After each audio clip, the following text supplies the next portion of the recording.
आज से लगभग 4,500 साल पहले की दुनिया की कल्पना कीजिए। एक ऐसी दुनिया जहां ज्यादातर जगहों पर इंसान शायद कबीलों में, गुफाओं में रह रहा था। लेकिन उसी वक्त नील नदी के किनारे एक ऐसी सभ्यता सांस ले रही थी जो वक्त से बहुत आगे की सोच रही थी, प्राचीन मिस्र। और यहीं पर इतिहास की सबसे बड़ी पहेलियों में से एक की नींव रखी जा रही थी। बिल्कुल। और आज की हमारी ये जो गहन चर्चा है वो सिर्फ उन विशाल पत्थर की इमारतों के बारे में नहीं है। हमारे पास जो स्रोत हैं, कुछ पुराने इतिहासकारों की लिखी बातें, कुछ हाल ही में हुई खुदाई से मिले सबूत, उनके जरिए हम उस सोच को समझने की कोशिश करेंगे जिसने इन पिरामिडों को जन्म दिया है। ये महत्वाकांक्षा, विश्वास और उन रहस्यों की कहानी है जो आज भी गीजा की रेत के नीचे दफन है। तो चलिए इस सबसे बुनियादी सवाल से शुरू करते हैं। आखिर इतनी मेहनत, इतना समय, इतने संसाधन, ये सब लगाने की जरूरत क्या थी? इसका जवाब मिस्रवासियों की एक बहुत ही गहरी सोच में छिपा है कि मृत्यु अंत नहीं है। हाँ, वो बस एक दरवाजा है। यही इसका मूल आधार है। उनके लिए मौत के बाद का जीवन उतना ही असली था जितना हमारा ये जीवन। वो मानते थे कि आत्मा के 3 हिस्से होते हैं, का, बा और अख। अच्छा, का, बा और अक, ये क्या थे मतलब? हाँ, आसान भाषा में समझें तो का आपकी जीवन शक्ति थी, बा आपका व्यक्तित्व, और अख वो दिव्य रूप था जिसे सितारों तक पहुंचना था। लेकिन इस पूरी यात्रा के लिए एक शर्त थी। शरीर का सुरक्षित रहना जरूरी था ताकि आत्मा उसमें वापस लौट सके। वो शरीर एक लंगर की तरह था, यूं समझिए। और ये सफर किसी आम इंसान का तो था नहीं, ये फिरौन का था, जिसे वो सिर्फ एक राजा नहीं बल्कि सूर्य देवता रा का बेटा मानते थे। बिल्कुल।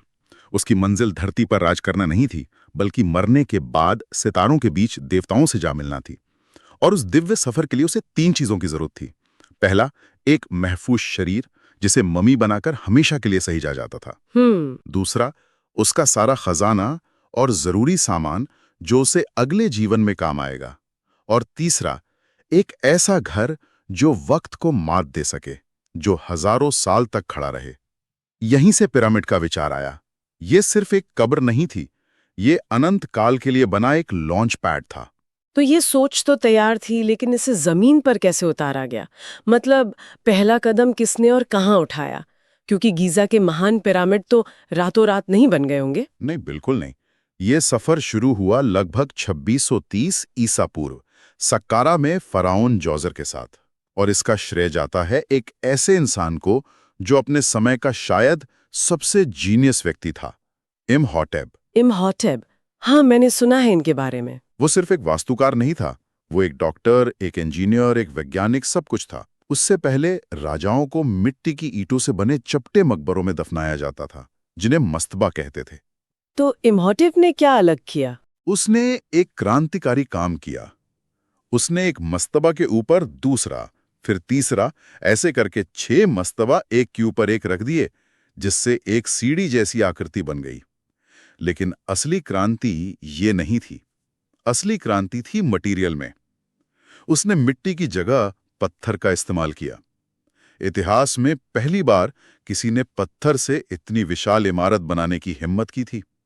सक्कारा का वो सीढ़ीदार पिरामिड एक तरह से पहला प्रोटोटाइप था। यानी इमहॉटेब ने दरवाजा खोला, लेकिन गीजा के महान पिरामिड तक पहुंचने में क्या-क्या बदला? क्या ये सिर्फ आकार बड़ा करने की बात थी या कोई नई तकनीक भी इजाद हुई थी? ये सिर्फ आकार की बात नहीं थी, ये परफेक्शन की तलाश थी।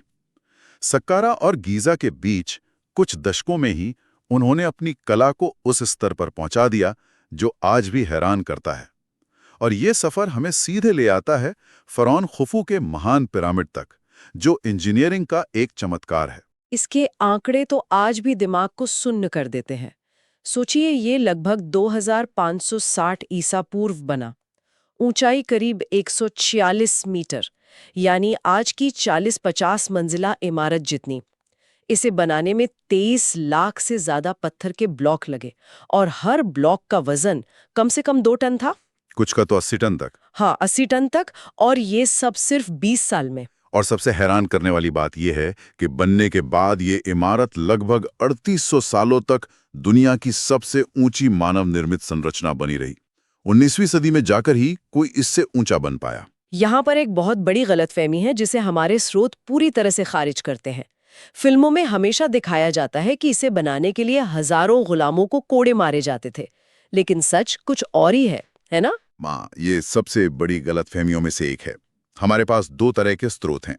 एक, हेरोडोटस जैसे प्राचीन यूनानी इतिहासकारों के लेख, जिन्होंने सुनी सुनाई बातें लिखी कि इसे 1 लाख गुलामों ने बनाया। और दूसरे, हाल ही में पिरामिड के पास मिली मजदूरों की पूरी बस्ती के पुरातात्विक सबूत।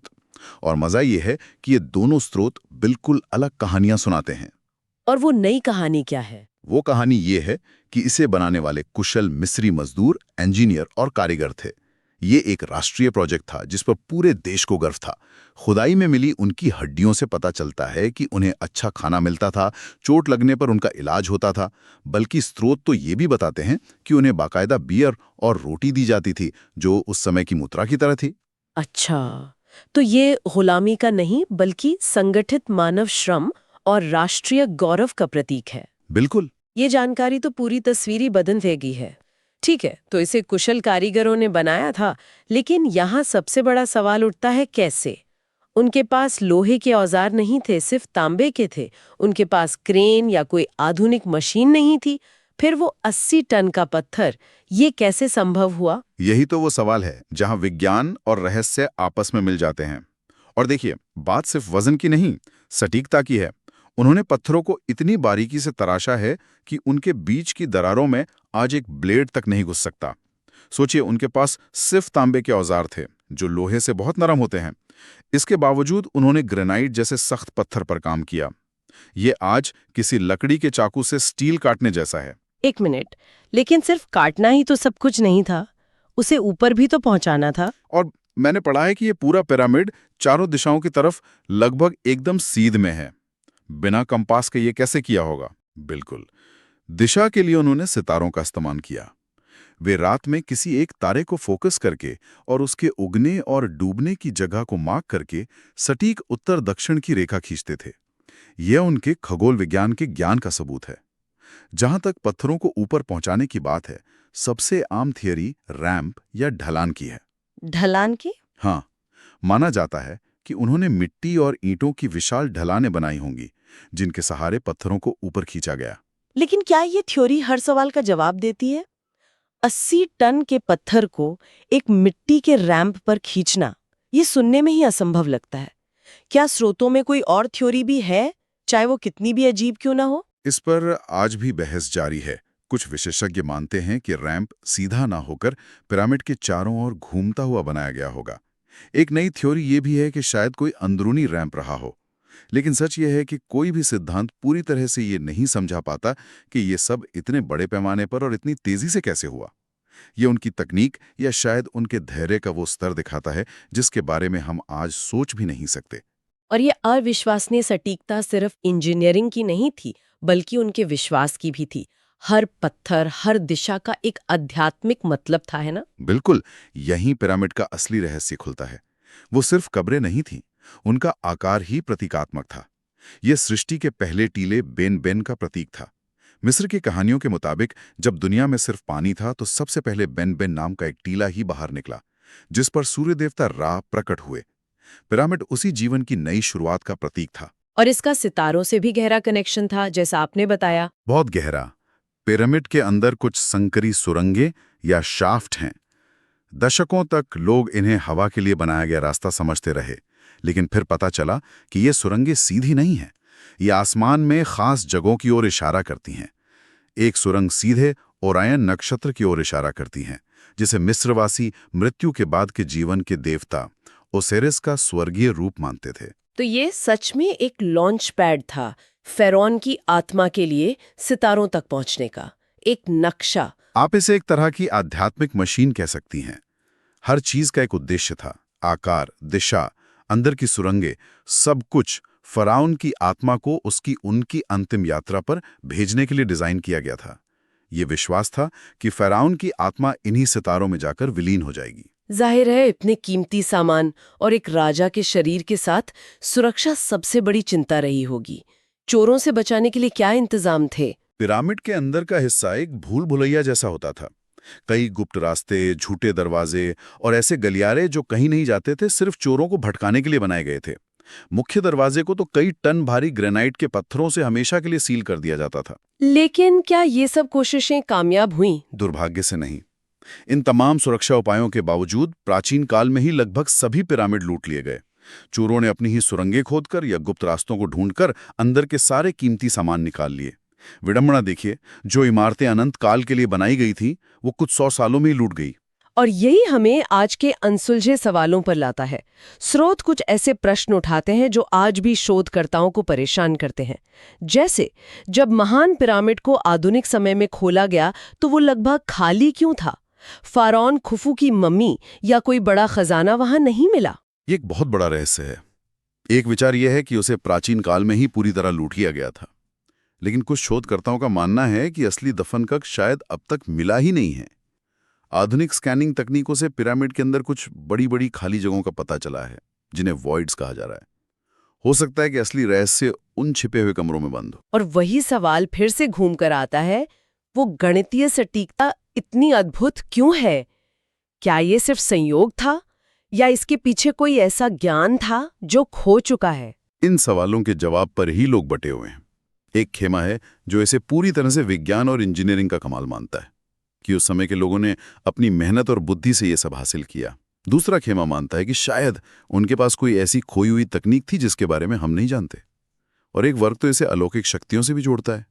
सच जो भी हो, ये सवाल ही पिरामिड को इतना जिंदा और आकर्षक बनाते हैं। यह सच है। समय के साथ बड़ी बड़ी सभ्यताएं मिट गईं, साम्राज्य खाक हो गए, लेकिन ये पिरामिड आज भी खड़े हैं। स्रोत में एक बहुत अच्छी बात कही गई है, इंसान नश्वर है पर उसका सपना अमर हो सकता है। पिरामिड इसी बात का सबसे बड़ा सबूत है। बिल्कुल। अगर हम आज की पूरी चर्चा को समेटें तो पिरामिड सिर्फ पत्थरों का ढेर नहीं है, वे मानव महत्वाकांक्षा का एक अमर स्मारक हैं। वे मृत्यु पर विजय पाने की इंसान की सबसे बड़ी कल्पना का साकार रूप हैं, और सबसे बढ़कर वे इस बात का प्रमाण हैं कि प्राचीन सभ्यताएं हमारी सोच से कहीं ज्यादा उन्नत, गहरी और रहस्यमयी थीं। ये वाकई सोचने पर मजबूर करता है। तो हम आज की इस चर्चा को यहीं रोकते हैं, लेकिन श्रोताओं के लिए एक विचार के साथ।